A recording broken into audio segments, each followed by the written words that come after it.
Hello दोस्तों, लगभग एक महीने से भी ज़्यादा लंबे गैप के बाद मैं आपके लिए लेकर आया हूँ पार्क रेंजर की एक ऐसी कहानी जो रेडिट पर काफ़ी पॉपुलर रही है।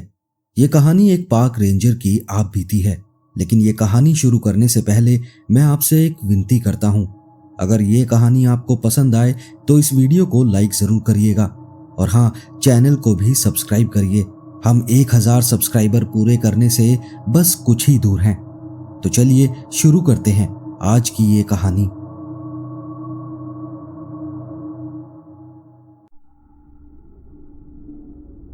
मैंने अपने जीवन का अधिकांश समय ईस्ट टेनेसी में बिताया है। बड़े होते हुए मैंने जंगल में रहने वाले अजीब जीवों के बारे में बहुत सी प्राचीन लोक कथाएं सुनी हैं। लंबे समय तक हर दूसरे बच्चे की तरह मैंने भी यही सोचा कि ये बच्चों को खतरनाक जगहों से दूर रखने के लिए कहानियां सुनाई जाती हैं, जिससे वो विशाल जंगल में कहीं खो ना जाएं। मैंने कभी नहीं सोचा कि ये सब मनगढ़ंत कहानियों से ज़्यादा कुछ और हैं। जैसे जैसे मैं बड़ा होता गया, मैंने पाया कि मैं जंगल में रहने वाले अजीब जीवों की कहानियों की ओर आकर्षित हो रहा हूँ। जिज्ञासा ने ही मुझे अपने खाली समय में ऐसी चीज़ों की जांच करने के लिए प्रेरित किया। यहाँ के लोग बिगफुट के बारे में इस तरह से जुनूनी हैं जैसे वो कोई स्थानीय हस्ती हो।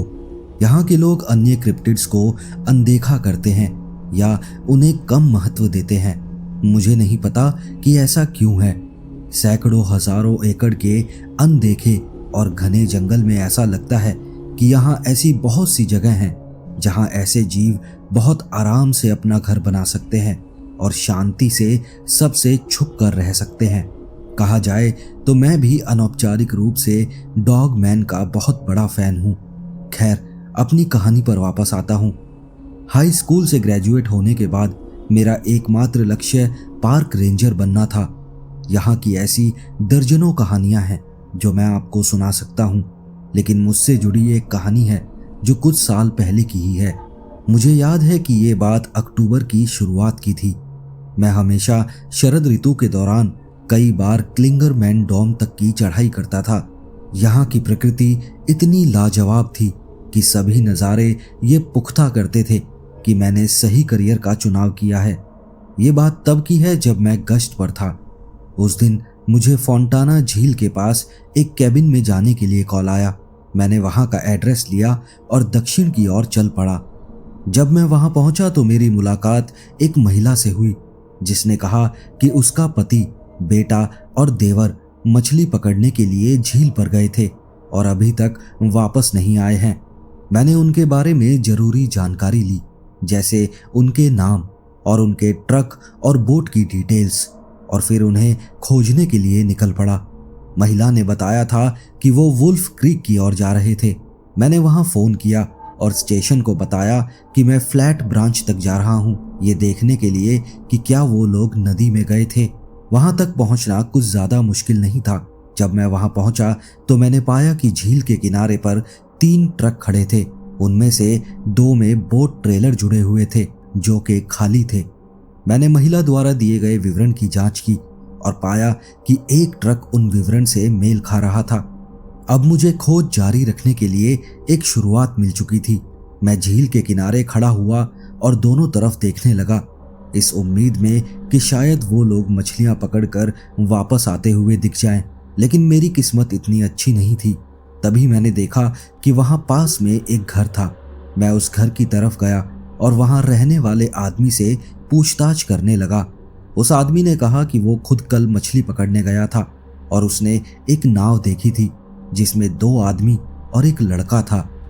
मैंने उससे पूछा कि वो किस दिशा में जा रहे थे और उसने कहा कि वो लोग पश्चिम की ओर जा रहे थे।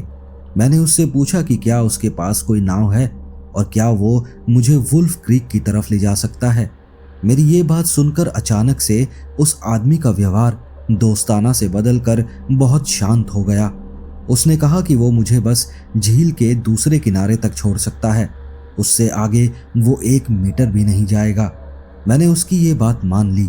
उसने मुझे अपनी बोट से दूसरे किनारे पर छोड़ा और बिना वक्त गंवाए वो वहाँ से वापस निकल गया। मुझे उसका ये व्यवहार बहुत अजीब लगा। उस विचार को अपने मन से निकालकर मैं इधर उधर देखने लगा। मैं अभी भी पास की कैंप साइट से लगभग 1 मील दूर था। मुझे संदेह था कि शायद उन लोगों ने भी उसी कैंप साइट पर अपना टेंट लगाया होगा। इसलिए मैं नदी के किनारे किनारे चलने लगा और आसपास नजर रखने लगा। कुछ ही देर में मुझे किनारे पर एक नाव दिखी। मैं नाव के पास गया और वो वही नाव लग रही थी जिसमें वो तीनों आए थे। अब ये केस मुझे आसान लगने लगा था। शायद उन लोगों ने जितना रुकने का प्लान किया था उससे कुछ ज़्यादा देर रुक गए होंगे। मुझे यही आशा थी कि शायद वो लोग कैंप फायर के पास बैठे होंगे और घर वापस जाने के लिए सामान पैक कर रहे होंगे। कैंप साइट तक पहुंचने में मुझे ज़्यादा समय नहीं लगा, लेकिन जब मैं वहां पहुंचा तो मुझे कुछ अजीब सा लगा। वहां केवल 2 टेंट लगे थे, लेकिन दोनों ही ऐसे लग रहे थे जैसे किसी ने या किसी चीज़ ने उन्हें फाड़ दिया हो। मैंने पहले टेंट के अंदर जाकर जांच की और पाया कि स्लीपिंग बैग और सामान्य कैंप उपकरण बिखरे हुए पड़े थे। जब मैं दूसरे टेंट में आया तो मुझे कुछ और परेशान करने वाली चीज़ें दिखीं। ये टेंट भी बिखरा हुआ था, लेकिन जब मैंने ध्यान से देखा तो मुझे कुछ लाल रंग की बूंदें अलग अलग जगह पर दिखाई दी। वहाँ एक नोटबुक भी थी जो स्लीपिंग बैग के पास रखी थी। मैंने सावधानी से उस नोटबुक को उठाया और उसके पन्ने पलटने शुरू किए। वो किसी का जर्नल लग रहा था। अब मैं आगे जो आपको बताने जा रहा हूँ वो वही सब है जो मैंने उस नोटबुक में पढ़ा था। 3 अक्टूबर की सुबह हम मछली पकड़ने के लिए निकले। मेरी मॉम ज़्यादा खुश नहीं थी, लेकिन हमने उनसे कहा कि हम कल वापस आ जाएंगे। बड़ी मुश्किल से उन्हें मनाकर हम वहाँ से निकले। हमने अपना बोट ट्रेलर अपने ट्रक से जोड़ा और वहाँ से निकल गए। रास्ता काफ़ी लंबा था, इसलिए हमने अपना समय उन मछलियों के बारे में बात करके गुजारा जिन्हें हम पकड़ने वाले थे। हम लोग उस क्षेत्र के बारे में भी बातें कर रहे थे जहां हम जा रहे थे। मेरे डैड ने बताया कि उस क्षेत्र में एक क्रिप्टिड है जो बहुत लोगों ने देखा है, लेकिन मैं जानता था कि वो बस मुझे डराने की कोशिश कर रहे हैं। हम बोट लॉन्चिंग पॉइंट पर पहुंचे और बिना किसी बाधा के बोट को झील में उतारने लगे। अंकल रॉजर बोट को उतारते वक्त लगभग गिरते हुए बचे। ये बात मुझे और मेरे डैड को बहुत फनी लगी, लेकिन अंकल रॉजर को हमारे हंसने पर गुस्सा आ गया। फिर जब बोट झील में उतर गई और हम आगे बढ़ने लगे तो अंकल रॉजर ने कुछ बियर पी और उनका मूड भी शांत हो गया। अब वो भी अपनी उसी बात पर हंसने लगे और एंजॉय करने लगे। हमने वहाँ कुछ मछलियाँ पकड़ी, लेकिन वो बहुत छोटी थी और हमें उन्हें वापस फेंकना पड़ा। डैड ने कहा कि उन्होंने वुल्फ क्रीक के पास एक अच्छी जगह के बारे में सुना था। शायद हमें वहां जाकर ट्राई करना चाहिए। जब हम वहां पहुंचे तो हमारी किस्मत अच्छी थी। अंकल रॉजर ने 3 लार्ज माउथ बेस मछलियां पकड़ी और मैंने भी 2 मछलियां पकड़ी। डैड की लाइन में भी एक बड़ी मछली फंस गई, लेकिन पता नहीं कैसे वो छूट भी गई। अब अंधेरा होने लगा था, इसलिए डैड ने कहा कि हमें किसी कैंप साइट पर जाना चाहिए। हमने नाव को किनारे तक खींचा और उसे एक बड़े से पेड़ के साथ बांध दिया। फिर अपना सामान लिया और कैंप साइट की ओर चलने लगे। वहां और कोई नहीं था, जो मेरे डैड को बहुत अजीब लगा, क्योंकि आमतौर पर ये साइट लोगों से भरी रहती है। खैर, हम कैंप साइट पर पहुंचे। हमने अपना सामान खोला और अपने टेंट लगाए। डैड ने कैंप फायर जलाई, जबकि अंकल रॉजर ने मछलियां साफ की। हमने खाना खाया, बहुत सी बातें की, हंसे और जब अंधेरा ज़्यादा होने लगा तो सोने के लिए चले गए। डैड ने कहा पश्चिम में मछली पकड़ने की एक बेहतर जगह है और हमें सुबह को वहां जाना चाहिए। अगले दिन का प्लान बनाकर हम लोग सोने चले गए। करीब आधी रात में मेरी आंख किसी आवाज से खुली।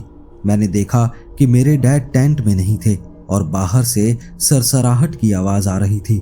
फिर ऐसा लगने लगा जैसे किसी चीज के जमीन पर पंजा मारने और सूंघने की आवाज आ रही हो। मुझे पता था कि डैड मुझे डराने की कोशिश कर रहे थे। वो और अंकल रॉजर रात का खाना खाते समय क्रिप्टिड्स की कहानियां सुना रहे थे। मैंने उनसे कहा कि वो मुझे पिछले साल की तरह नहीं डरा पाएंगे और मेरी ये बात सुनकर वो दोनों बस एक दूसरे को देखते रहे और मुस्कुराए। मुझे पता था कि उनके पास कुछ न कुछ ऐसा ज़रूर होगा जिससे वो ऐसी आवाज़ें निकाल रहे होंगे। मैंने लाइट चालू करने या बाहर जाकर देखने की जहमत नहीं उठाई। मुझे पता था कि वो बस भाग जाएंगे और छिप जाएंगे। और ऐसा दिखावा करेंगे जैसे कोई प्राणी मुझसे डरकर भाग गया हो। और फिर सुबह वो एक दूसरे से पूछेंगे कि क्या किसी ने रात को कोई शोरगुल सुना था, ताकि वो मुझे डरा सके। मैं उनके झांसे में नहीं आ रहा था। एक शरारती पिता होने से आप एक बात सीखते हैं कि जो भी आप देखते या सुनते हैं उस पर विश्वास ना करें। ये सब बातें सोचकर मैं वापस सोने की कोशिश करने लगा, लेकिन डैड सिचुएशन को और डरावना बनाने की कोशिश कर रहे थे। वो जोर जोर से पैर पटक रहे थे और गुर्राने की आवाज निकाल रहे थे ताकि वो मुझे डरा सके, मेरा ध्यान अपनी ओर खींच सके। लेकिन मैं बेफिक्र होकर सो गया। जब मैं सुबह उठा और बाहर गया तो देखा हमारा बहुत सा सामान इधर उधर बिखरा हुआ पड़ा था। अंकल रॉजर भी बाहर खड़े हुए वो सब देख रहे थे। उन्होंने मुझसे पूछा कि क्या मैंने कल रात कुछ सुना था। मैं जानता था कि ये सब उनका प्लान है और ये बात वो सिर्फ मुझे डराने के लिए पूछ रहे हैं, इसलिए मैंने भी एक्टिंग की और कहा कि हाँ, मैंने हमारे टेंट के बाहर किसी प्राणी की आवाज़ सुनी थी, लेकिन मैं बाहर जाकर देखने की हिम्मत नहीं जुटा पाया। उन्होंने डैड की तलाश करने का दिखावा किया और बहुत चिंतित लगने की एक्टिंग की। मैं बस ये इंतज़ार कर रहा था कि कब ये दोनों इस खेल से थक जाएंगे और डैड हमारे सामने आ जाएंगे। अंकल रॉजर ने डैड को खोजने जाने के बारे में बात करना शुरू कर दिया। मैं उन्हें बताना चाहता था कि मैं उनकी इस छोटी सी शरारत में नहीं फंसा हूँ, लेकिन मैं उनका मज़ा खराब नहीं करना चाहता था। लेकिन जब दोपहर हो गई और डैड वापस नहीं आए तो मुझे चिंता होने लगी। कहीं वो जंगल में कहीं खो तो नहीं गए, या जिस जगह के बारे में वो हमें बता रहे थे वहां अकेले तो नहीं चले गए। अंकल रॉजर ने मुझे बताया कि वो डैड की तलाश में पहले ही चले गए होते, लेकिन वो मुझे कैंप में अकेला नहीं छोड़ना चाहते थे। हम दोनों ने उन्हें खोजने का फैसला किया। हमारे कैंप के पास ही अंकल रॉजर को कुछ हाथापाई के निशान मिले। हम दोनों उसी दिशा में चल पड़े। ये सब एक शरारत थी, इसका संदेह अब खत्म होने लगा था। मैं डैड के बारे में चिंतित हो रहा था। जैसे जैसे हम आगे बढ़ते गए मुझे एहसास हुआ कि मैं कितना गलत था। मैं चाहता था कि कहीं से डैड मेरे सामने कूद कर आ जाएं और मुझे डराएं और मैं भी निश्चिंत हो सकूं कि वो ठीक हैं। हम घंटों तक उनकी तलाश में घूमते रहे, लेकिन हम उन्हें नहीं ढूंढ पाए। अब मैं बहुत चिंतित था और मैं बता सकता था कि अंकल रॉजर भी बहुत चिंतित थे। सूरज डूबने लगा था और हम लोगों ने इस उम्मीद में अपनी खोज छोड़ दी कि शायद डैड वापस कैंपसाइट में आ गए होंगे। कैंपसाइट पर पहुंचकर मैं अपने टेंट की ओर भागा, इस उम्मीद में कि शायद डैड वहां होंगे, लेकिन वो वहां नहीं थे। हम पूरे दिन के भूखे थे, इसलिए हमने शाम को ही खाना बनाना शुरू कर दिया और दिन ढलने से पहले ही अपना डिनर कर लिया। ये शाम 4 अक्टूबर की थी और अभी तक डैड का कोई अता पता नहीं था। हम मदद के लिए भी किसी को फ़ोन नहीं कर सकते थे क्योंकि एकमात्र फ़ोन डैड के पास ही था। हम दोनों यही डिसाइड करने की कोशिश कर रहे थे कि आगे करना क्या है। क्या हमें डैड को ढूंढते रहना चाहिए या वापस जाकर मदद लेकर आनी चाहिए। लेकिन तभी हमने जंगल में सरसराहट की आवाज़ सुनी। सभी पक्षी एकदम से चुप हो गए। हमने उस आवाज़ की दिशा में देखना शुरू किया तो कोई चीज़ हमारी ओर आती हुई दिखी। वो जो भी कोई था वो अपने पिछले पैरों पर खड़ा था और उसके शरीर से तेज आवाज़ें आ रही थीं, जैसे उसकी हड्डियां टूट रही हों या अपनी जगह से हिल रही हों। वो आवाज़ें पूरे जंगल में गूंज रही थीं और वो सच में बहुत बड़ा था। मैं सचमुच में जम गया था। मेरा शरीर हिलने से मना कर रहा था, लेकिन वो भयानक चीज़ हमारी ओर आ रही थी। अंकल रॉजर ने मुझे पकड़ा और अपने टेंट के पीछे खींच लिया। हमने छिपने की कोशिश की, लेकिन उस चीज़ ने हमें देख लिया था और उसने बहुत तेज दहाड़ लगाई। हम इतने करीब थे कि मैं उसके पंजों और दांतों पर खून देख सकता था। मैंने भगवान से प्रार्थना की कि भगवान ये खून डैड का ना हो। उसने हमारी ओर देखा और फिर वो मेरे टेंट में चला गया, जैसे वो वहाँ कुछ खोज रहा हो। तभी अंकल रॉजर ने कहा, यहाँ से भागो। हम उस राक्षस से जितना हो सके उतना दूर भागे। हम एक नाले के किनारे किनारे भागने लगे और नीचे की ओर पानी में चले गए। मैंने अंकल रॉजर से पूछा कि हम कहाँ जा रहे हैं, तो उन्होंने फुसफुसाया कि नीचे की ओर एक पुल है अगर हम बिना आवाज किए चलें और वो चीज हमारी गंध खो दे तो हम पुल के नीचे छुप सकते हैं और उम्मीद कर सकते हैं कि वो चीज कहीं दूर चली जाए। मैंने उस नाले के पानी के माध्यम से जितना हो सके उतना चुपचाप चलने पर ध्यान केंद्रित किया। नाले की आवाज बहुत तेज थी, इसलिए मुझे उम्मीद थी कि वो हमें देख या सुन नहीं पाएगा। हम धीरे धीरे बिना आवाज किए पुल तक पहुंच गए। ये एक छोटा लकड़ी का पुल था जो नाले को पार करता था, जिससे पैदल यात्री गुजर सकते थे। वहां हमारे लिए कोई ज्यादा छुपने की जगह नहीं थी, फिर भी हमने खुद को पुल के सबसे दूर के छोर पर परछाई में छुपाने की कोशिश की। मैं वहां एक पत्थर के ऊपर बैठा हुआ कांप रहा था। हम दोनों में से किसी ने भी अपनी जैकेट नहीं पहनी थी और सूरज गर्म हवा को अपने साथ ले जा चुका था। मैं चुपचाप बैठा ही था कि तभी मुझे एक धक्का लगा।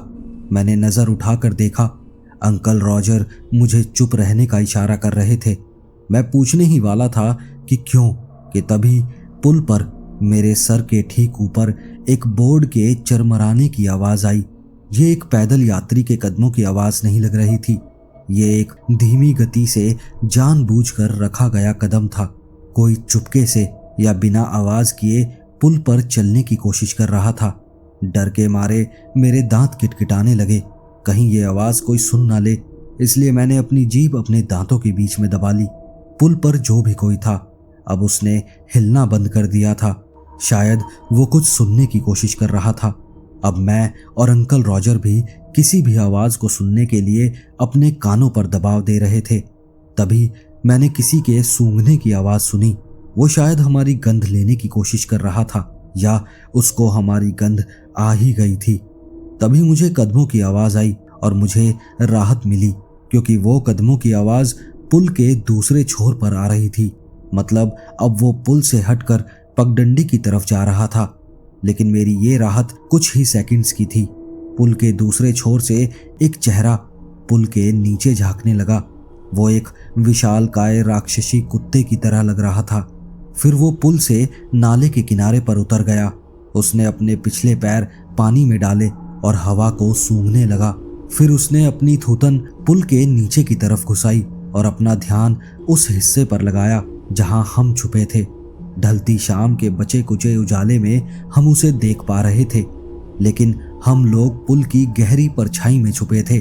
शायद इसलिए वो हमें देख नहीं पा रहा था, लेकिन फिर भी वो धीरे धीरे आगे की ओर बढ़ता रहा। अब वो हमारे काफी करीब आ गया था।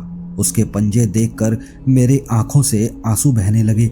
मुझे अपने डैड का ख्याल आ रहा था और ये लग रहा था कि कहीं इस राक्षस ने अपने इन्हीं पंजों से मेरे डैड को फाड़ ना दिया हो। मुझे अब अपने सामने मौत दिख रही थी और मैंने हर चीज के लिए अपने आप को तैयार कर लिया था। तभी मैंने देखा कि अंकल रॉजर नीचे की तरफ झुके और उन्होंने एक पत्थर उठा लिया। वो शायद मुझे बचाने के लिए अपने आप को बलि बनाने का सोच रहे थे। लेकिन तभी अचानक कुछ ऐसा हुआ जो हमने सोचा भी नहीं था। वो प्राणी एकदम से रुक गया। उसने अपना सर उठाया और पगडंडी की तरफ मुंह करके कुछ सूंघने लगा और फिर एक ही झटके में वो वहां से पगडंडी की तरफ भाग गया। हम दोनों कुछ देर वहीं छुपे रहे, कहीं वो वापस ना आ जाए। क्या पता वो पुल के नजदीक ही खड़ा होकर हमारा इंतजार कर रहा हो। लेकिन कुछ देर बाद हम दोनों चुपचाप वहां से निकले और अपने टेंट की तरफ चलने लगे। हमारे कपड़े गीले हो चुके थे। अंकल रॉजर ने कहा कि कपड़े बदलना बहुत ज़रूरी है और रात भी शायद हमें टेंट में ही काटनी पड़ेगी। हम दोनों पूरी रात नहीं सोए। मैं अपने स्लीपिंग बैग में छुपकर ये सब लिख रहा हूँ, जिससे अगर हमारे साथ कुछ भी अनहोनी हुई तो सबको ये पता लग सके कि आखिर यहाँ हुआ क्या था। मैं उम्मीद करता हूँ कि शायद मेरे डैड भी हमारी तरह भाग्यशाली रहे हों और किसी तरह से अपनी जान बचा पाए हों। मैंने ये पूरी कहानी पढ़ी और फिर वापस जाकर उस प्राणी का विवरण फिर से पढ़ा। अगर ये वही था जिसके बारे में मैंने सुन रखा था तो ये बहुत ही आश्चर्यजनक बात थी कि ऐसे जीव आज भी जीवित हैं। ये जानते हुए कि मेरा पाला किस चीज से पड़ सकता था, मैं सतर्क हो गया। मुझे एक परेशान करने वाला ख्याल भी आया कि क्या अभी मेरा शिकार किया जा रहा था। क्या पता उसने जानबूझकर ये कैंप साइट इस तरीके से छोड़ी हो जिससे वो यहाँ किसी और शिकार को भी फंसा सके। अब मुझे उन लोगों के मिलने की कुछ ज्यादा उम्मीद नहीं थी, लेकिन मैं फिर भी उन्हें ढूंढता रहा। मैंने कैंप के आसपास मौजूद ट्रैक से शुरुआत की। टेंट के आसपास के ट्रैक से ऐसा लग रहा था कि लड़का और उसका अंकल नाले की ओर गए थे। उस प्राणी के पैरों के निशान भी उसी ओर गए थे।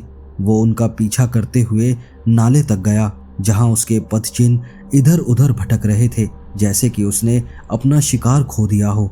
मैंने वो जगह भी देखी जहां वो दोनों अपनी गंध को छुपाने के लिए पानी के अंदर गए थे। ये उनकी एक चतुर चाल थी।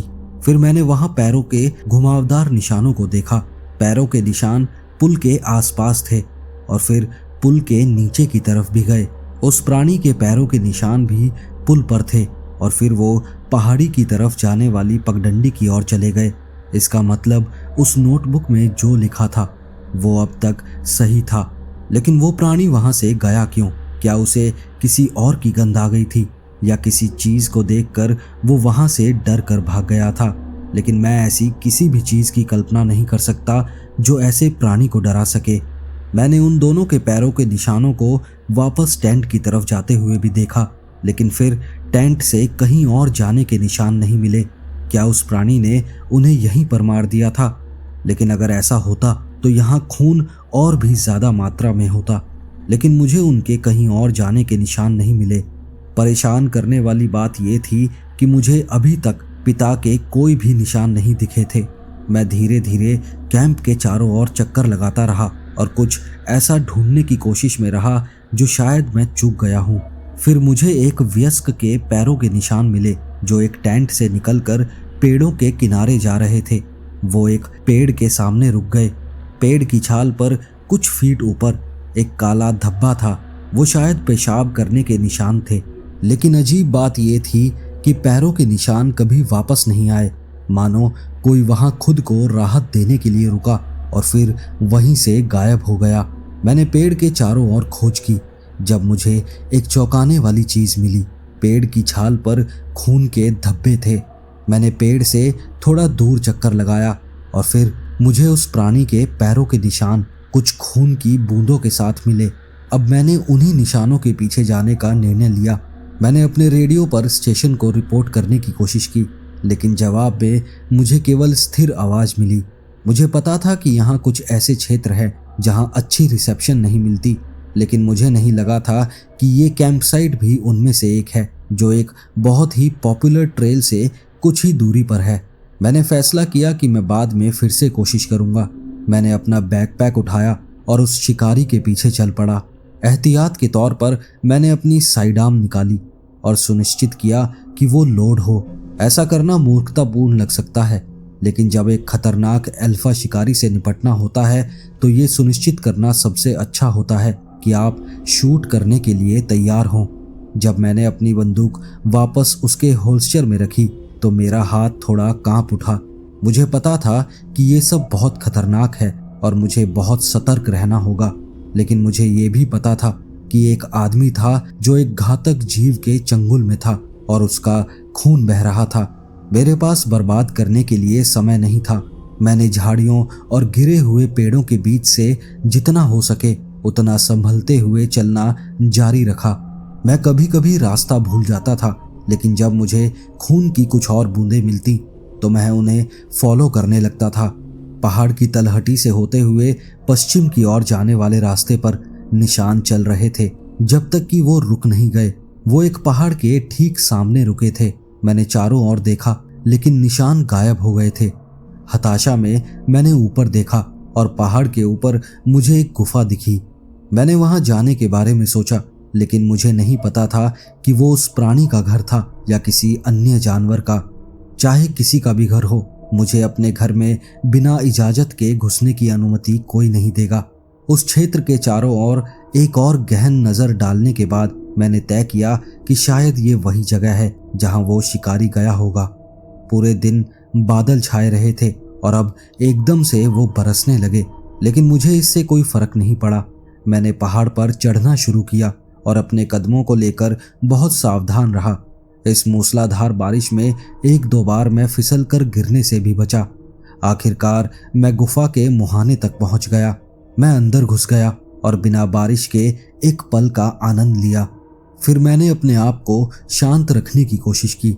बाहर बारिश बरस रही थी और गुफा के अंदर तेज छींटे पड़ रहे थे। कुछ भी सुन पाना बहुत मुश्किल था। मैं किसी और चीज के बारे में नहीं सोच रहा था। मैं बस सुनिश्चित करना चाहता था कि ये गुफा है किसकी। मैंने अपनी कमर कस ली और अपने बैग को गुफा के मुहाने के ठीक अंदर रख दिया। बारिश की वजह से उसका वजन बढ़ गया था और मुझे नहीं पता था कि मुझे तेजी से चलना होगा या नहीं। मैंने अपना बैग खोला और पानी की बोतल निकाली और उसमें से पानी पिया। काफी समय से मैंने कुछ भी नहीं पिया था और मैंने बोतल का आधा पानी एक सांस में गटक लिया और बाकी आधा बचा लिया। मैंने पानी की बोतल वापस अपने बैग में रख ली और एक छोटी सी फ्लैशलाइट निकाली। मैंने उसे चालू किया और उसे फर्श की ओर दिखाया। टॉर्च की चमकीली किरण ने गुफा को रोशन कर दिया।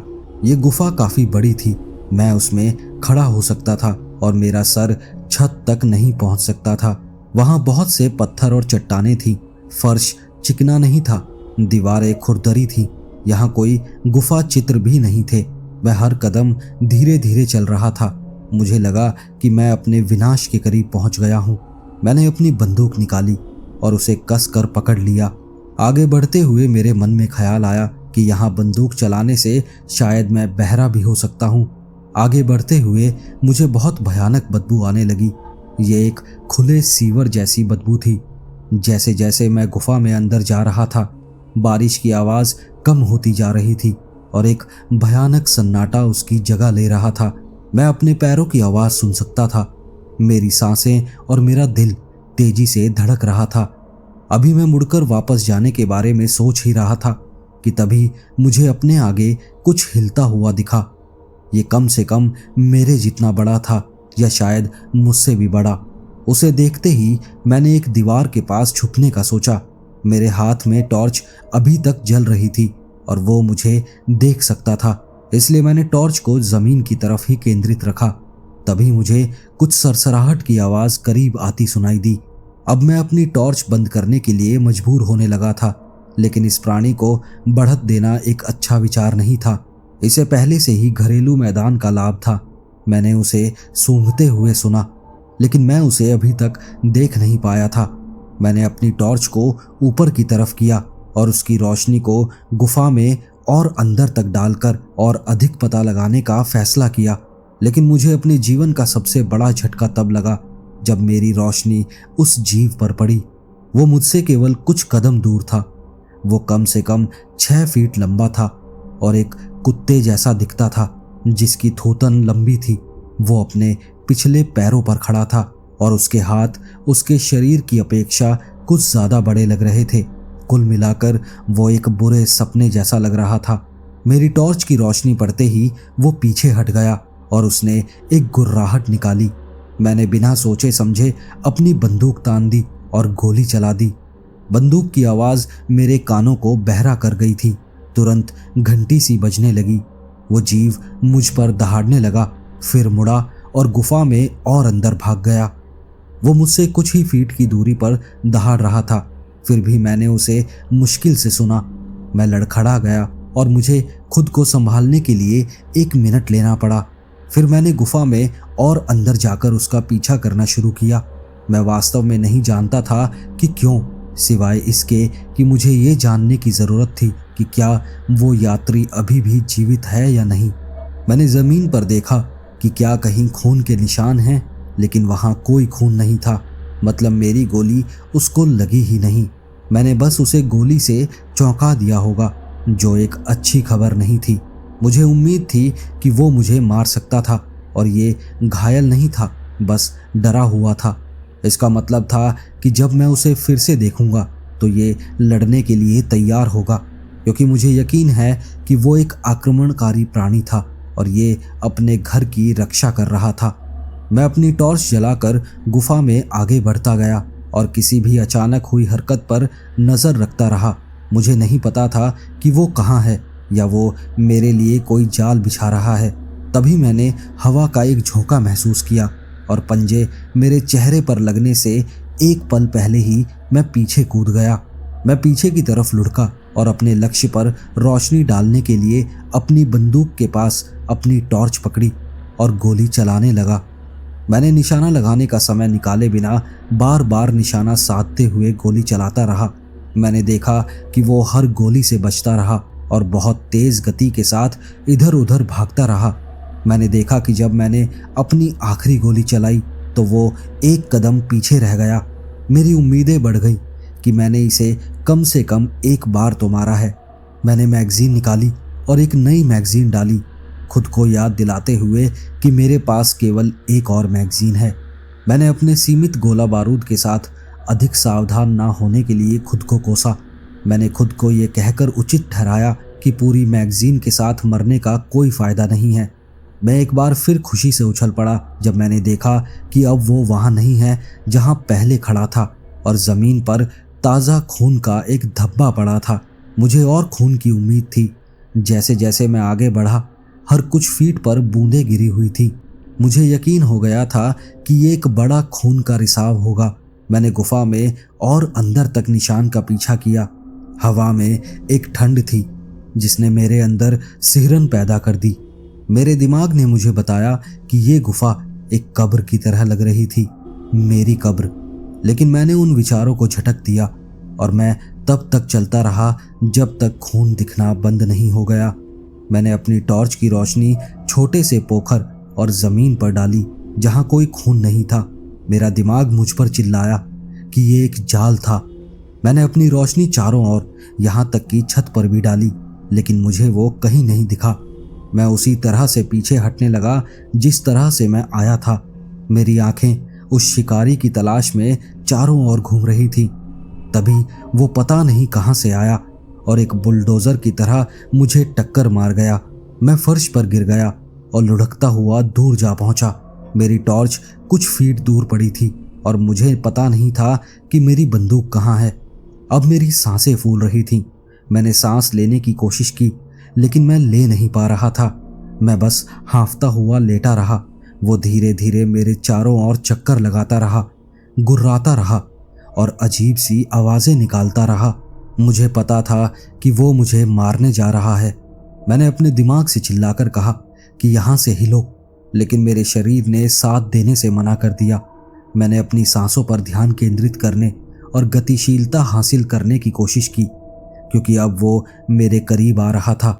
मैं देख सकता था कि उसकी सांसें भाप के इंजन की तरह उसके मुंह से निकल रही थीं। मुझे पता था कि अब समय आ गया है। मैंने अपने हाथ को धीरे धीरे टॉर्च की ओर बढ़ाया। जैसे ही मैंने टॉर्च पर पकड़ बनाई, उसने चक्कर लगाना बंद कर दिया। मैंने देखा कि वो प्राणी मेरी ओर झुक रहा है और झपट रहा है। मैंने टॉर्च को जलाने के लिए एक क्लिक किया और उस प्राणी के चेहरे पर रोशनी फेंकी। वो चिल्लाया और हवा में पंजे मारने लगा, जैसे कि वो उस रोशनी से लड़ रहा हो। मैं अपने घुटनों पर खड़ा हो गया। जब वो थोड़ा दूर चला गया तो रोशनी को उस पर रखते हुए मैंने टॉर्च को चारों ओर घुमाया और अपनी बंदूक की तलाश की। मैंने अपनी बंदूक को कुछ गज की दूरी पर पाया और भागने की कोशिश की, लेकिन मेरा शरीर पूरी तरह से ठीक नहीं हुआ था और मैं अपने चेहरे के बल गिर गया। मेरे चेहरे पर काफ़ी चोट आ गई थी, लेकिन मैंने उसकी परवाह नहीं की। अपनी टूटी हुई नाक के दर्द के बावजूद मैं अपनी पूरी ताकत के साथ बंदूक की ओर रेंगता रहा। ऐसा लग रहा था कि अनंत काल बीत चुका है, जब तक कि मैंने अपना हाथ बंदूक पर नहीं रखा। मैंने उस प्राणी पर फिर से निशाना लगाया, जो अब अपने दर्द से उबर चुका था और पूरी गति से मेरी तरफ आ रहा था। मैंने फिर से उस पर टॉर्च की लाइट डाली और वो फिर से रोशनी से पीछे की ओर चला गया। मैं खड़ा रहा और उस पर निशाना साधा और ट्रिगर दबाया। मैंने उसके बगल में गोली के संतोषजनक प्रभाव को देखा और फिर से ट्रिगर दबाया, जिससे उसकी छाती के दूर वाले हिस्से में एक और छेद हो गया। मैंने उसे बार बार दबाया और हर बार उसे मारा और देखा कि वो प्रभाव से लड़खड़ा रहा है, लेकिन वो अपने पैरों पर खड़ा रहा। वो गुर्राता रहा और इधर उधर दौड़ता रहा। जैसे ही मेरी मैगजीन फिर से ख़त्म हुई, मैंने एक बार फिर टॉर्च उसकी आंखों में डाली और उसका ध्यान भटकाकर आखिरी मैगजीन लोड की और तुरंत फायर करना शुरू किया। उसके पिछले हिस्से और पैरों में मारा, लेकिन वो गिरा नहीं। अब मेरे पास कुछ ही गोलियां थीं। मैंने अपने आप को केंद्रित किया और ध्यान लगाया। वो मेरी ओर भागा और मैंने सही समय पर ट्रिगर दबाया। वो एक सूअर की तरह जोर से चीखते हुए जमीन पर गिर गया। उसके कई गोलियों के घाव से खून बह रहा था, लेकिन वो फिर भी इधर उधर छटपटा रहा था और दर्द में चीख रहा था। कुछ मिनटों के बाद वो आखिरकार शांत हो गया। मैंने उसकी आंख में गोली मार दी थी। वहां खून से सने हुए छेद के अलावा कुछ और नहीं बचा था। मैं उसके पास जाने की हिम्मत नहीं कर पा रहा था। मैं एक सम्मानजनक दूरी पर खड़ा रहा और अपनी बंदूक का निशाना लगाकर देखता रहा। अगर वो आगे बढ़ने की कोशिश करता तो मैं फिर से उसे गोली मारता। मैंने उस पर रोशनी डाली और महसूस किया कि वो अब मेरे लिए खतरा नहीं है। और फिर मुझे याद आया कि मैं आखिर यहाँ आया किस लिए था।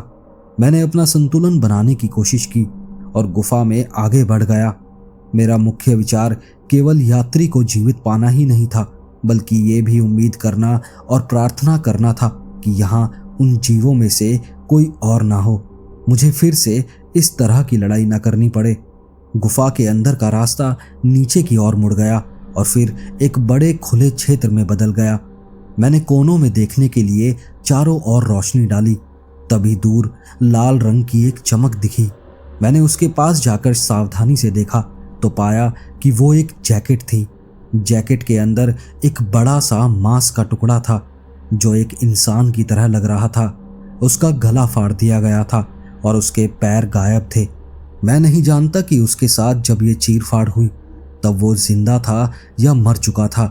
मैं उस चीज के बारे में और सोच भी नहीं पा रहा था।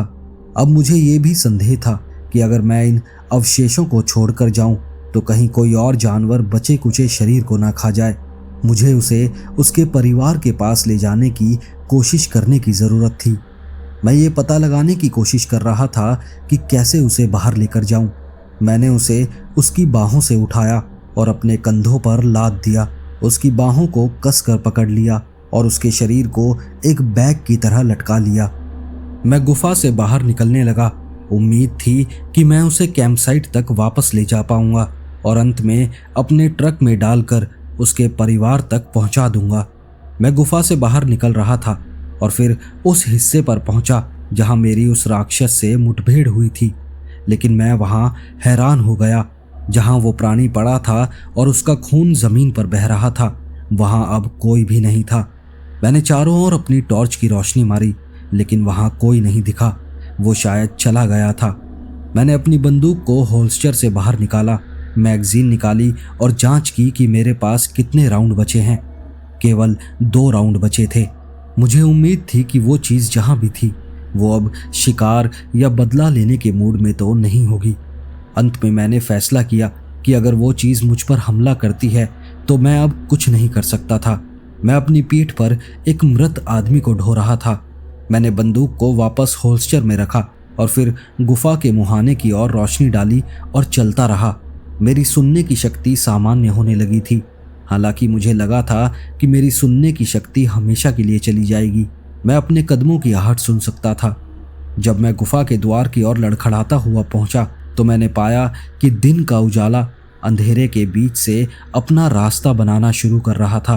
हालांकि बारिश ने एक विशाल कोहरा बना दिया था। मैं घाटी में कुछ भी नहीं देख सकता था। चारों तरफ कोहरे का समुद्र था। केवल पहाड़ की चोटियां ही दिख रही थी। गुफा के मुहाने पर पहुंचने पर मैंने देखा कि मेरा बैग वहीं पड़ा है। मैंने अपना बोझ नीचे रखा और बैग में से पानी की बोतल निकाली और बचा हुआ पानी एक बार में पी गया। फिर मैं गुफा की चट्टान के किनारे पर बैठा और मैंने नीचे देखा और सोचा कि मैं बिना गिरे इस शरीर को नीचे कैसे ले जा पाऊंगा। एक पल के लिए मैंने सोचा कि इसे नीचे फेंक दूं और फिर नीचे उतरकर इसे उठा लूं, लेकिन मुझे लगा कि ये इंसान बहुत कुछ झेल चुका है और उसके मृत शरीर की इतनी बेइज्जती करना अच्छा नहीं होगा। मैंने अपने बैकपैक में कुछ बंजी कॉर्ड ढूंढे और उसे अपनी पीठ पर बांध लिया और सावधानी से नीचे उतरना शुरू किया। अपने बैग को मैंने गुफा के मुहाने पर ही छोड़ दिया। ऐसा कोई तरीका नहीं था जिससे मैं दोनों को साथ में ले जा सकूं। कई बार ऐसा हुआ कि मेरा पैर फिसला और मैं लगभग गिरते हुए बचा। सौभाग्य से मैं नीचे की तरफ जाने वाले एक छोटे रास्ते पर आ गया। हालांकि मेरे लिए एक नई समस्या थी। कोहरा इतना घना था कि मैं अपने चेहरे के सामने अपना हाथ भी मुश्किल से देख पा रहा था। मुझे नहीं पता था कि मैं वहां से कैसे निकलूंगा। मैंने सीधे पहाड़ से दूर जाने का फैसला किया और उम्मीद की कि शायद कोहरा छट जाएगा। बारिश ने जंगल को दलदली भूमि में बदल दिया था। जमीन नरम थी और नदियां अपने किनारों से ऊपर उठ गई थीं। मैंने पाया कि मैं खुद घुटनों तक गहरे पानी में आगे बढ़ रहा था। उस वक्त मेरे दिमाग में दो विचार एक साथ चल रहे थे। पहला ये कि बाकी के दोनों लोग कहाँ हैं, और दूसरा अब वो प्राणी कहाँ होगा, क्योंकि मैंने गुफा में कोई अन्य अवशेष नहीं देखा था। अगर उसने बाकी दोनों लोगों को भी मार दिया होगा तो शायद उसे अभी उन दोनों को गुफा तक ले जाने का समय नहीं मिला होगा। शायद मैंने उसका पीछा करके उस प्राणी के काम में रुकावट डाल दी होगी और उसे अपनी गुफा में वापस जाने के लिए मजबूर कर दिया होगा। मैंने अपने कान पूरी तरह से खुले रखे हुए थे, उसके मेरे पीछे आने की किसी भी आवाज़ को सुनने के लिए। सबसे अधिक परेशान करने वाली बात जंगल की आवाज़ों की कमी थी। जानवर और पक्षी अजीब तरह से चुप थे। आमतौर पर इसका मतलब था कि इस कोहरे में आसपास कोई शिकारी था, या फिर शायद वो सब कोहरे के साफ होने का इंतजार कर रहे थे। काफी देर चलने के बाद मैंने एक ब्रेक लिया और अपनी घड़ी देखी। मैं 1 घंटे से अधिक समय से चल रहा था। धीरे धीरे जैसे तैसे मैं अपने ट्रक तक पहुंच गया और उस शरीर को अपने ट्रक के पीछे डाल दिया और थके हारे आखिरकार मैं कैबिन तक पहुंच गया। मैं लड़खड़ाते हुए दरवाजे तक पहुंचा और फिर दरवाज़ा खटखटाया। वो महिला बाहर आई और उसने मुझे देखते ही कहा, हे भगवान। वो मेरी हालत देखकर चौंक गई थी। मैंने अपना सर झुका लिया और कहा कि मेरे पास तुम्हारे लिए एक बुरी खबर है। मैंने तुम्हारे पति को ढूंढ लिया है, लेकिन तुम्हारे बेटे और देवर को नहीं ढूंढ पाया। मेरी ये बात सुनते ही एक आदमी और एक लड़का कैबिन से बाहर आए। मैं उन्हें देखकर पहचान गया कि वो कौन हैं और उन्हें झट से गले लगा लिया। मैंने कहा कि मैं बहुत खुश हूँ कि तुम लोग सही सलामत हो। उन्होंने मुझे बताया कि वो लोग थोड़ी देर ही टेंट में रुके थे और रात के अंधेरे में ही नाव में बैठकर नदी पार कर ली थी। फिर उस लड़के ने मुझसे कहा कि फाइनली आपको डैड मिल तो गए, पर वो हैं कहाँ। उसकी ये बात सुनकर मेरा चेहरा उतर गया। मेरा चेहरा देखकर वो लड़का ट्रक की ओर भागा और उसने अपने पिता की आधी खाई हुई लाश देखी। वो सभी लोग दहाड़े मार मार कर रोने लगे। फिर दूसरे आदमी ने वो लाश उठाकर कैबिन के अंदर सोफे पर रख दी। मैं इससे ज़्यादा और कुछ नहीं देख सकता था। मैं अपने ट्रक में बैठा और वापस अपने घर आ गया। घर पहुंचने के बाद मैं शावर में चला गया और फिर अपने बिस्तर पर आकर लेट गया। लेकिन उस वक्त मेरे दिमाग में बस एक ही विचार चल रहा था, बहुत जल्द मैं और बड़ी बंदूकों के साथ वुल्फ क्रीक वापस जाऊंगा और उस राक्षस को हमेशा के लिए ख़त्म कर दूंगा। दोस्तों, अगर आपको ये कहानी अच्छी लगी हो तो प्लीज़ इस वीडियो को लाइक ज़रूर करें, और अगर अभी तक आपने इस चैनल को सब्सक्राइब नहीं किया है तो चैनल को सब्सक्राइब भी ज़रूर करें। मिलते हैं ऐसी ही किसी और कहानी के साथ। नमस्कार।